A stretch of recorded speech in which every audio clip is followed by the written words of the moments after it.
মহা cartoon TV.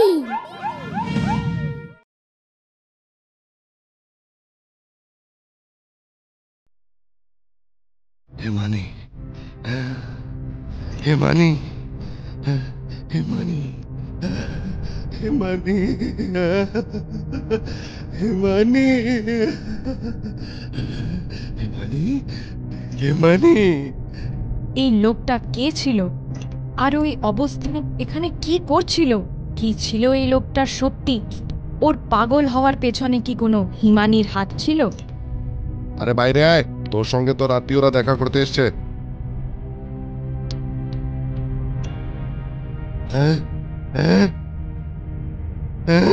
পুলকে, তুই নিজের বউকে হত্যা করেছিস, এটা কি এখনো মানতে রাজি নয় তুই?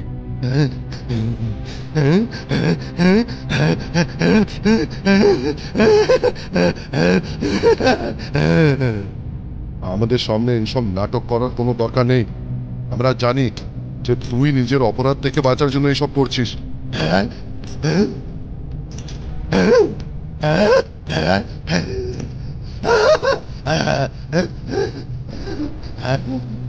প্রধানে আজকেও কিছু বলবে না স্যার, পরে আবার আসবো প্রমাণের সঙ্গে, তখন দেখবো এ নিজেকে কিভাবে বাঁচায়। পুলকিত অনেক সময় ধরে এই পাগলখানায় নিজের অপরাধকে লুকানোর জন্যে এখানে রয়েছে। পুলকিতের উপরে নিজের স্ত্রীকে মারার অভিযোগ রয়েছে। অপরাধ থেকে বাঁচানোর জন্যে ও সব করছিল। পুলকিত একটা সাইকো লোক ছিল যে যা কিছু পাওয়ার জন্যে যা কিছু করতে রাজি ছিল। দাদু, তুমি তাড়াতাড়ি ঠিক হয়ে যাও, তারপরে দেখবে আমরা সব প্ল্যান করা জায়গায় ঘুরতে যাব। তাড়াতাড়ি খাবার খেয়ে নাও, তারপর আমার বাড়িও তো যেতে হবে। অশোক আজকাল খুব রেগে যায়। যদি আমি সময় মতন বাড়ি না যাই তাহলে বাড়ি মাথায় তুলবে। অনেক বছর ধরেই হিমানির দাদুর দিল্লির এই মেন্টাল হসপিটালে চিকিৎসা চলছিল। হিমানি ওখানে রোজই আসা যাওয়া করত, কারণ ওর ছাড়া ওর দাদুর কেউ ছিল না। হিমানি খুব সুন্দর আর চঞ্চল ছিল, যেটা দেখে পুলকিত ওর প্রেমে পড়ে গেল। আর সে দিনরাত ওকে পাওয়ার স্বপ্ন দেখতে লাগলো।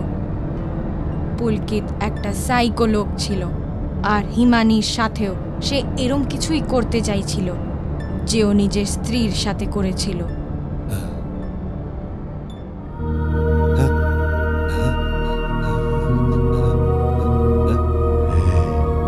আমি জানি যে তুই ওই মেয়েটাকে পছন্দ করিস।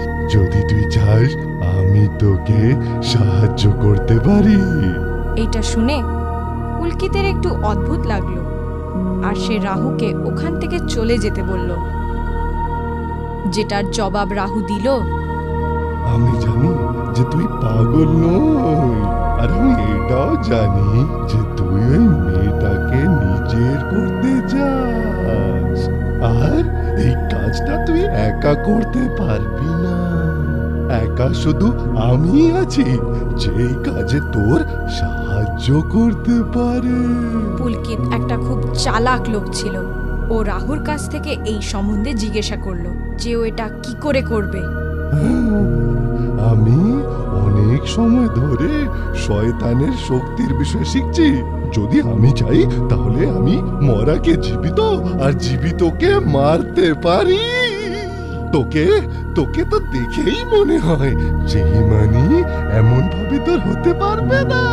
তাকে পাওয়ার জন্য তোকে নরকের সংসার নিজের করতে হবে, আর সেটা তুই তখনই করতে পারবি যখন তুই এই সংসারকে ছেড়ে ওই সংসারকে নিজের করে নিবি। আর আমি সেটা কিভাবে করব? নিজের বলিদান দিয়ে। এসব তোর উপর নির্ভর। যদি তুই চাস তাহলে আমি তোর এতে সাহায্য করতে পারি, আর যদি না তাহলে তোর নির্ণয়। হ্যাঁ, আমি হিমানিকে পাওয়ার জন্য কিছুও করতে পারি। তোকে যা করার দরকার তুই কর।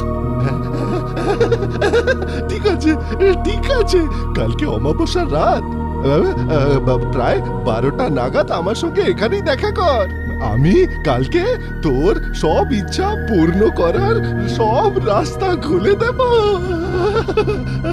আর পরের দিনের রাতে তারা ওই ঘরেই দেখা করল। রাহু নিজের তন্ত্র মন্ত্র জিনিসের সাথে ওখানে এসে পড়েছিল।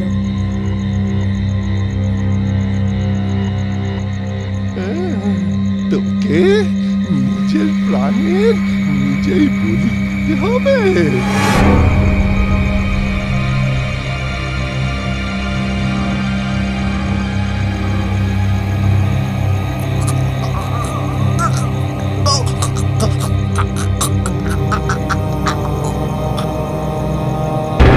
নিজের সীমা ছাড়িয়ে পুলকিত প্রকৃতির সাথে খেলা করারও সে ঝুঁকি নিয়ে ফেলল। কিছুক্ষণ পরেই পুলকিত নিজেকে মৃত্যুর মুখে ফেলে দিল। ঘরে একটা অদ্ভুত ধরনের শান্তি ছেয়ে গেছিল। চারপাশে একটা অদ্ভুত ধরনের নীরবতা ছিল। তখনই একটা শয়তান ছায়া ওইখানে এসে পড়ল, আর সে কিছুক্ষণের মধ্যে পুলকিতে বদলে গেল।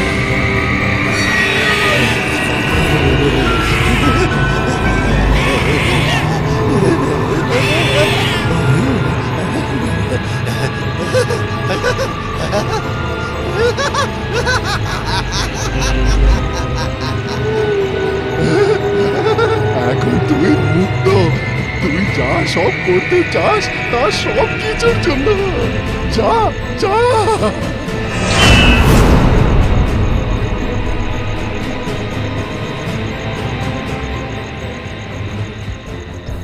কি হিমানি আমাকে চিট করছে? কিন্তু কালকে আমাদের বিয়ের বার্ষিকী। আরে হ্যাঁ, এখনই বোঝাচ্ছি একে।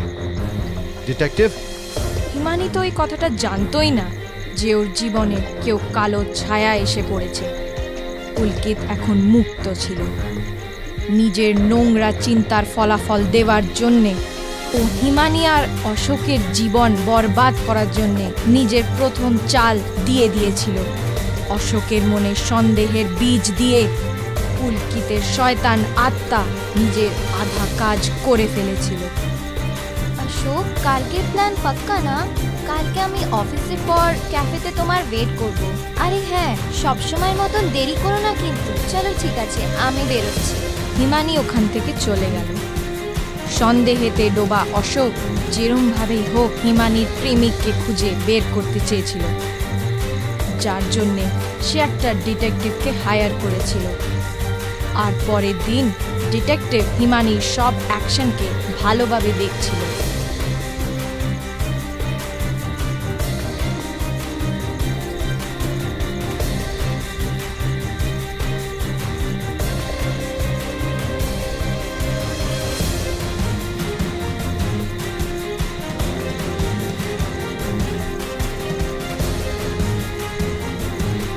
আপনি ঠিকই ভাবছেন।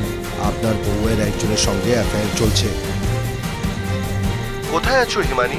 আমি বাড়িতে কতক্ষণ ধরে তোমার অপেক্ষা করছি। কিছুক্ষণ পরেই আসছি।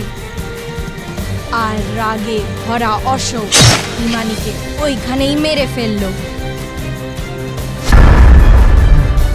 আজকে আমি এর প্রেমিককেও ছাড়বো না।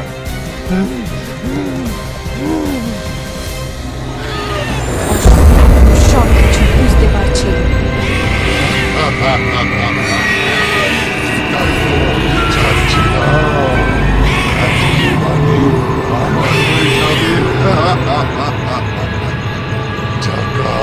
আমার মরা শরীর করতে পারলো না, সেটা আমি তোর দিয়ে করিয়ে দিলাম। এর পরের জন্মে এখন হিমানির ওপর শুধু শুধু আমার অধিকার হবে। এখন আমি শান্তিতে ওর এখানে অপেক্ষা করতে পারি।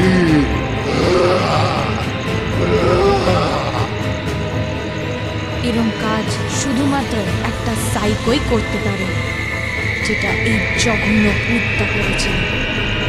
তন্ত্রমন্ত্র দিয়ে তৈরি করা এই শক্তিশালী শরীর কি কি ক্ষতি করতে পারে এইটার আন্দাজ লাগানো খুবই কঠিন।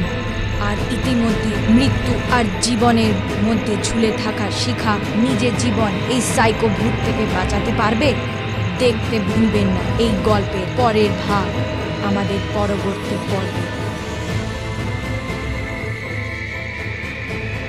দেখতে ভুলবেন না এই গল্পের চতুর্থ আর অন্তিম ভাগ।